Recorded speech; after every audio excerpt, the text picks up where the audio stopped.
महाराष्ट्राचा नवा मुख्यमंत्री कोण आज रात्रीपर्यंत याबद्दलच्या निर्णयाची शक्यता आहे।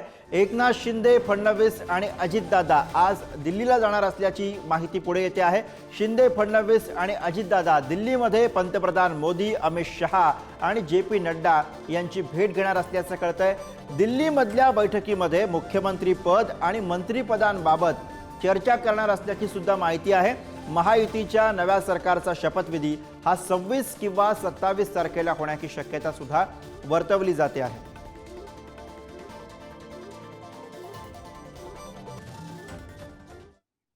तर देवेंद्र फडणवीसांना मुख्यमंत्री पदासाठी भाजपकडे 177चं संख्याबळ झालेलं आहे। स्थानिक पक्ष अपक्ष यांच्या पाठिंब्यामुळे भाजपचं संख्याबळ 137 वरती गेलेलं आहे। फडणवीसांच्या मुख्यमंत्री पदासाठी अजित पवारांच्या राष्ट्रवादीचाही पाठिंबा आहे। एकनाथ शिंदेंच्या शिवसेनेच्या भूमिकेकडे त्यामुळे स्वाभाविक सगळ्यांचं लक्ष लागलेलं आहे। भाजप नेतृत्व ठरवेल तो निर्णय शिंदेंची शिवसेना मान्य करणार आहे।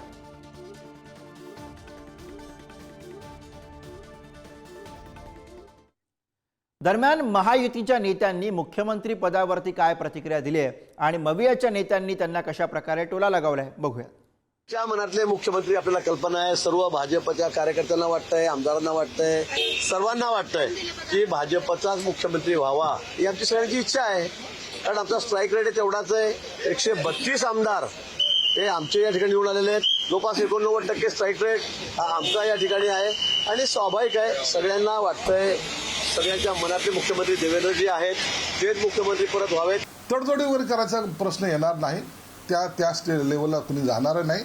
मला वाटतं सामंजस्याने आणि एक आत्मविश्वासाने ह्या सर्व निर्णय घेतले जातील आणि त्यात मुख्यमंत्री एकनाथ शिंदे साहेब असावेत हा जो आमचा आग्रह आहे त्याला कदाचित मान्यता सुद्धा मिळेल। आम्ही तिघे बसू आणि ठरवू। काही फॉर्म्युला वगैरे काही नाही आमच्याकडं। माझी नेता निवड आमच्या राष्ट्रवादी काँग्रेस पक्षाच्या आमदारांनी केली। सर्व अधिकार मला दिले। मला वाटतं एकनाथराव शिंदेंची नेता निवड काल संध्याकाळी केली, त्यांना सर्व अधिकार दिलेले आहेत। आता भारतीय जनता पक्षाचे त्यांनी नेता निवड काय करायचं काय नाही त्यांचं काहीतरी ठरलेलं असेल। आज तो मोठा पक्ष तिथं आहे आणि त्याच्यामुळं आम्ही नंतर तिघही एकत्र बसू, वरिष्ठांशी त्या बाबतीमध्ये सगळ्यांशी आमच्या सहकाऱ्यांशी चर्चा करू, वरिष्ठांशी चर्चा करू आणि राज्याला अतिशय मजबूत अशा प्रकारचं स्थिर सरकार आणि खूप लोकांच्या अपेक्षा आमच्याबद्दल वाढलेल्या आहेत। मुख्यमंत्री पदाच्या फॉर्म्युल्यावरून कुठेतरी घोडा अडले अशी माहिती मिळते। मला असं वाटतं की वर्षासाठी एकनाथ शिंदे साहेबांना मुख्यमंत्री पदावर ठेवतील आणि नंतर पुढचे 4 वर्ष भाजपला ते पद दिलं जाईल असं कुठेतरी मला तरी वाटतं। कारण का बरंच काही इक्वेशन ते बघतील आणि त्या इक्वेशनमध्ये शिंदे साहेबांना कंटिन्यू करतील पहिला 1 वर्ष असं मला वाटतं। तर मुख्यमंत्री पदावरनं चर्चा आणि त्यावरच्या या सगळ्या प्रतिक्रिया आपल्या समोर आहेत। सुरुवातीपासूनच जेव्हा भाजपचं संख्याबळ आपण बघितलं तेव्हापासून देवेंद्र फडणवीसच मुख्यमंत्री पदाचे प्रबळ दावेदार मानले जात आहेत आणि याच विषयी आपण बोलूया। सुशांत सावंत सध्या आपल्या सोबत आहेत। सुशांत, सुरुवातीपासूनच फडणवीसांसाठी भाजपचे नेते आग्रही आहेत। आता तर त्यांना अपक्ष किंवा छोटे पक्ष यांचाही पाठिंबा अर्थातच मुख्यमंत्री पदासाठी मिळताना दिसतो आहे। मात्र अद्यापही दिल्लीमधनं वेट अँड वॉचचीच भूमिका। सुशांत, अगदी बरोबर आहे गुरुप्रसाद। आपण जर बघितलं असेल तर भाजपच्या 132 जागा आलेल्या आहेत आणि भाजपला 5 अपक्षांनी पाठिंबा दिल्याची आपल्याला माहिती भाजपच्या वरिष्ठ नेत्यांनी दिली। याचा अर्थ भाजपकडे आता 137चं संख्याबळ आहे आणि देवेंद्र फडणवीस हे मुख्यमंत्री होतील असा विश्वास भाजपच्या प्रत्येक नेत्याला वाटतोय। माध्यमांशी बोलताना देखील भाजपचे नेते वरिष्ठ गिरीश महाजन असतील, प्रवीण दरेकर असतील, भाजपचे प्रमुख नेते सांगतात की देवेंद्र फडणवीस यांनी आता मुख्यमंत्री व्हायला हवं, त्यांनाच करायला हवं। कारण लोकांनी आणि जनतेने फडणवीसांना साथ दिली आहे, भाजपला साथ दिली आहे आणि त्याच्याच हालचाली ज्या आहेत त्या कुठेतरी आता सुरू झालेल्या आहेत। दुपारनंतर देवेंद्र फडणवीस असतील, मुख्यमंत्री एकनाथ शिंदे असतील, उपमुख्यमंत्री अजित पवार असतील हे दिल्लीला जाणार आहेत आणि एक संध्याकाळी बैठक होणार आहे। या बैठकीतच महाराष्ट्रातील नवा मुख्यमंत्री कोण याचा फैसला होणार आहे। स्वतः केंद्रीय गृहमंत्री अमित शहा, JP नड्डा हे या बैठकीला असतील आणि त्यानंतर हा पेच जो आहे तो सुटणार आहे। मात्र आपल्याला खात्रीलायक सूत्रांकडून जी माहिती मिळते त्यानुसार भाजप कडून दावाच केला जातोय की देवेंद्र फडणवीस यांना मुख्यमंत्री करावं, कारण मागची 2.5 वर्ष मुख्यमंत्री एकनाथ शिंदे होते. आता भाजपला चांगलं लीड मिळालेलं आहे. भाजपचे सर्वाधिक आमदार निवडून आलेत आणि यातच भाजपचा मुख्यमंत्री होणं हे खूप आवश्यक आहे असं भाजपच्या नेत्यांचं म्हणणं आहे. त्यावर दुसरीकडे संघाचं देखील म्हणणं आहे की संघाकडून देखील अशी मागणी केली जाते की देवेंद्र फडणवीस हेच राज्याचे मुख्यमंत्री हवेत. आता अंतिम निर्णय जो आहे तो केंद्रीय नेतृत्व घेणार. मात्र आगामी स्थानिक स्वराज्य संस्थांच्या निवडणुका असतील, त्याला जर सामोरं जायचं असेल तर आपल्या पक्षाचा चेहरा हा मुख्यमंत्री पदाचा असावा आणि भाजपमध्ये सध्या प्रमुख चेहरा जर मुख्यमंत्री पदाचा असेल तर तो एकमेव चेहरा आहे, ते म्हणजे देवेंद्र फडणवीस. त्यांनी संपूर्ण निवडणूक जी आहे ती स्वतःच्या हातात घेतली होती, जास्तीत जास्त सभा घेतल्या होत्या आणि त्यानंतर हे सगळं चित्र जे आहे ते दिसतंय. त्याचमुळे कुठेतरी भाजपच्या राज्यातील नेत्यांकडून देवेंद्र फडणवीस यांच्या नावाला जोर दिला जातोय. त्यांनाच मुख्यमंत्री करा अशी मागणी जी आहे ती सगळेच राज्यातील भाजपचे नेते करतायत. आता अमित शहा असतील, त्यासोबत जे पी नड्डा असतील, नेमका काय निर्णय घेतात हे गुरु पाहणं तितकंच महत्त्वाचं ठरतं. बरोबर आहे सुशांत. त्यामुळे देवेंद्र फडणवीस यांच्या नावासाठी भाजपचे नेते आग्रही दिसत आहेत. मात्र दिल्लीश्वरांच्या मनामध्ये काय हे नेमकं बघायचं. आणि त्यासोबतच जेव्हा हे 3 नेते समोरासमोर बसणार आहे, शिंदे, पवार आणि फडणवीस, तेव्हा नेमकी काय भूमिका, काय चर्चा या तिघांमध्ये होते, त्यांची भूमिका काय असते हे सगळं सुद्धा महत्त्वाचं आहे. तुम्ही सोबत राहा. बालाजी पोद्दार यांच्याकडे आपण जाऊयात. बालाजी, या सगळ्यामध्ये अजित पवार यांची भूमिका सुद्धा तितकीच महत्त्वाची. नक्कीच अजित पवार यांच्या पक्षांकडून मुख्यमंत्री पदासाठी देवेंद्र फडणवीस यांना पाठिंबा देण्यात आलेला आहे. कारण काल सुनील तटकरे बोलताना असे म्हणले की आम्ही वास्तववादी पक्ष आहोत, त्यामुळे आमच्या संख्याबळाचा विचार करता जरी अजित पवार मुख्यमंत्री व्हावेत असं प्रत्येक कार्यकर्त्याला वाटत असलं तर ते संख्याबळ नाही. आणि महायुतीमध्ये सगळ्यात जास्त संख्याबळ जे आहे ते भारतीय जनता पक्षाला आहे. त्यामुळे त्यांचा उमेदवार जो आहे तो मुख्यमंत्री होत असेल तर त्याचा निर्णय दिल्लीतून होणार आहे. त्यासाठी आमचा पूर्ण पाठिंबा आहे. एकीकडे अजित पवार यांचा सुद्धा मोठा पाठिंबा त्यांना आहे, कारण अजित पवारांचा पाठिंबा हा सगळ्या महायुतीमध्ये महत्त्वाचा आहे. त्यांच्या पक्ष उमेदवार जरी जिंकलेले कमी असले तरी त्यांच्या पाठिंब्यावर मुख्यमंत्री होणार आहे. आणि त्यामुळे देवेंद्र फडणवीस यांच्या मुख्यमंत्रीपदाला जसं संघाचा, पक्षाच्या कार्यकर्त्याचा पाठिंबा आहे तसा अजित पवारांचा सुद्धा आहे. त्यामुळे आता जास्त शक्यता आहे की अजित पवार यांच्या पाठिंब्याने देवेंद्र फडणवीस हेच राज्याचे मुख्यमंत्री होतील. गुरुप्रसाद. बरोबर आहे. त्यामुळे प्रत्यक्षामध्ये दिल्लीतनं काय निर्णय घेतो बालाजी आपल्याला बघायचं. तुम्ही सोबत राहा. तर थेट जाऊयात. पंकज दळवी सध्या आपल्या सोबत आहेत. पंकज, इथं ज्या पद्धतीनं देवेंद्र फडणवीसांसाठी भाजप आग्रही आहे, दुसरीकडे अजित पवारांच्या राष्ट्रवादीने एक वेगळी वास्तववादी भूमिका मांडलेली आहे, तर तिसरीकडे शिंदेची शिवसेना ही सुद्धा मुख्यमंत्री शिंदे असावेत यासाठी आग्रही दिसते. अर्थातच निवडणुका त्यांच्या चेहऱ्यावरती सरकार म्हणून लढवल्या गेलेल्या होत्या. हा मुद्दा शिंदेच्या शिवसेनेकडनं प्रामुख्याने पुढे केला जातोय. त्याचबरोबर मुख्यमंत्री लाडकी बहीण योजना, जी योजना गेम चेंजर खऱ्या अर्थाने या सगळ्या निकालामध्ये ठरली, तिचाही दाखला दिला जातोय. त्यामुळे काय भूमिका साधारणपणे शिंदेच्या शिवसेनेकडनं सध्या आपल्याला पुढे येताना दिसते? कालपासून आपण बघतोय की शिंदेच्या शिवसेनेचे सगळे आमदार हे आता उघडपणे एकनाथ शिंदे हेच मुख्यमंत्री व्हावेत असं बोलायला सुरुवात झालेली आहे. मी आता ताज लँडसेट हॉटेलमध्ये तिकडे शिवसेनेचे सगळे आमदार आहेत, त्यांच्याशी चर्चा. एकनाथ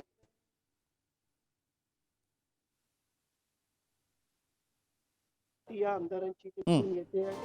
सगळ्यात महत्वाचं म्हणजे एक चर्चा सुरू आहे इकडच्या आमदारांची. कशी अपेक्षा आहे की बिहार पॅटर्न हा महाराष्ट्रात राबवला जाणार का, ही इथे चर्चा सुरू आहे. बिहार पॅटर्न म्हणजे कमी जागा येऊन सुद्धा त्यांच्या पक्षाचा मुख्यमंत्री ज्या पद्धतीने बिहारमध्ये झाला नितीश कुमार, त्या पद्धतीनं इथे ते पॅटर्न राबवलं जाणार का अशी इथे चर्चा सुरू आहे. देवेंद्र फडणवीस यांनी जरी भाजपच्या जास्त जागा निवडून आल्या, जवळजवळ एकनाथ शिंदेपेक्षा दुपटीपेक्षा जास्त 2.5 पट जागा जवळजवळ निवडून आल्या, पण अजूनही एकनाथ शिंदे यांच्या शिवसेनेचे सगळे नेते मुख्यमंत्री एकनाथ शिंदे व्हावं यासाठी प्रयत्नशील आहेत. तशी ते आता उघड प्रतिक्रिया सुद्धा त्यांनी द्यायला सुरुवात झाली. आता शेवटी चेंडू जो आहे तो दिल्लीश्वरांच्या पोटात जातो. सगळे नेते जरी एकनाथ शिंदे मुख्यमंत्री व्हावं असं म्हणत जरी असले तरी शेवटी त्यांची बॉटम लाईन जी हीच आहे की आमची इच्छा आहे, प्रत्येक शिवसैनिकांची इच्छा आहे. मात्र निर्णय जो आहे तो 3 नेते मिळून ठरवतील. 3 नेते म्हणजे देवेंद्र फडणवीस, एकनाथ शिंदे आणि अजित पवार. आपण आत्ताच बघितलं, बालाजी सांगत होते की अजित पवारांनी एकनाथ शिंदे यांच्या देवेंद्र फडणवीस यांच्या नावाला पसंती दिल्याची माहिती समोर येते. त्यामुळे महायुती अंतर्गत ही रस्सी खेच आहे ती सुरू आहे. मुख्यमंत्री शपथ बरोबर आहे. त्यामुळे पंकज, मुख्यमंत्रीपदी कोण असणार याबद्दलची स्पष्टता अद्याप तरी नाहीये. तुम्ही सोबत राहा.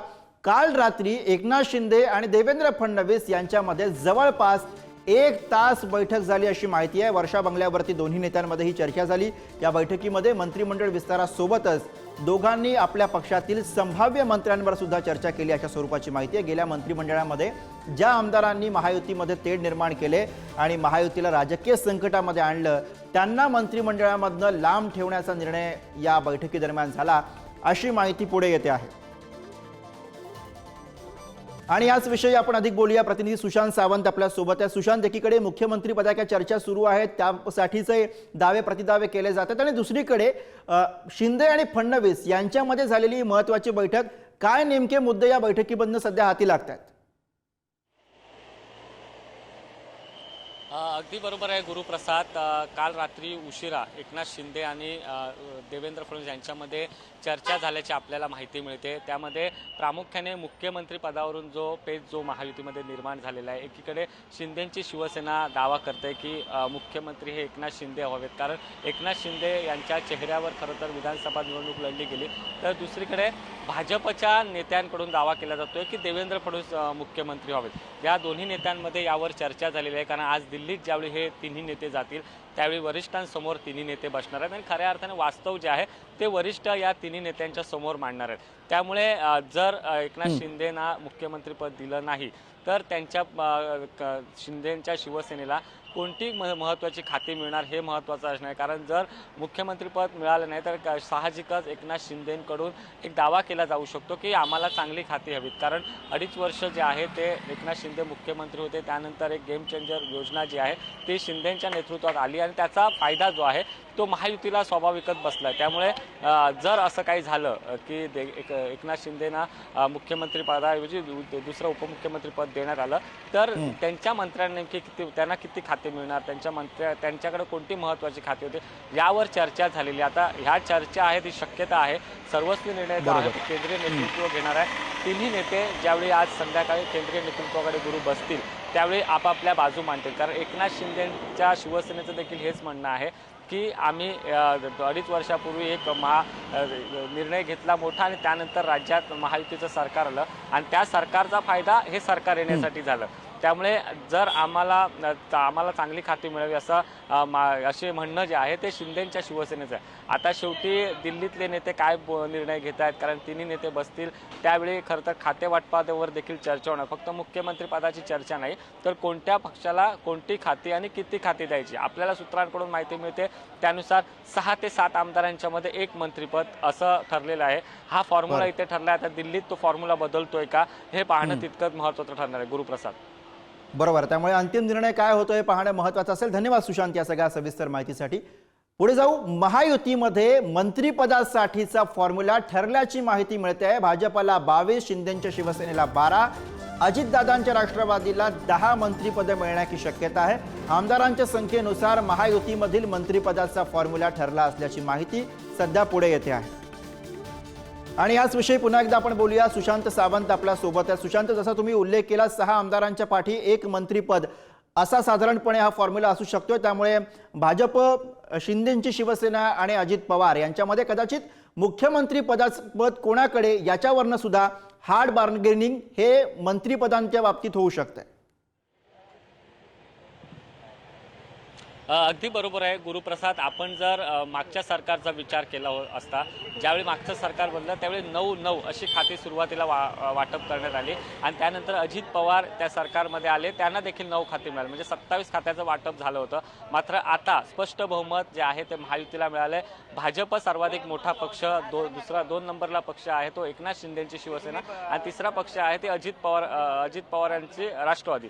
तर आता असं झालंय की 6 ते 7 आमदारांच्या मागे 1 मंत्रिपद, याचा अर्थ भाजपच्या वाट्याला 20 ते 22 मंत्रिपदे येऊ शकतात, तर शिंदेंच्या वाट्याला देखील 10 ते 12 मंत्रिपदं येऊ शकतात। आता ही मंत्रिपदं जी वाटताना शिंदेंकडे नेमकी कोणती खाती जाणार, नगर विकास सारखं महत्त्वाचं खातं हे शिंदेंना दिलं जाणार की जर मुख्यमंत्री देवेंद्र फडणवीस झाले तर ते स्वतःकडे गृह खातं, नगरविकास खातं ही महत्त्वाची खाती स्वतःकडे ठेवणार का?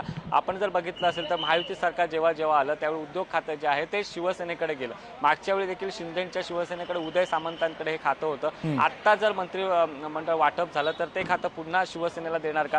यावर सविस्तर जी आहे ती आता चर्चा होईल. मात्र जो जागा वाटपाचा फॉर्म्युला अर्थात मंत्री वाटपाचा फॉर्म्युला जो ठरला आहे तो 6 ते 7 आमदारांमागे एक मंत्रिपद असा फॉर्म्युला ठरलेला आहे. आता हाच फॉर्म्युला दिल्लीश्वरांसमोर ठेवला जाईल.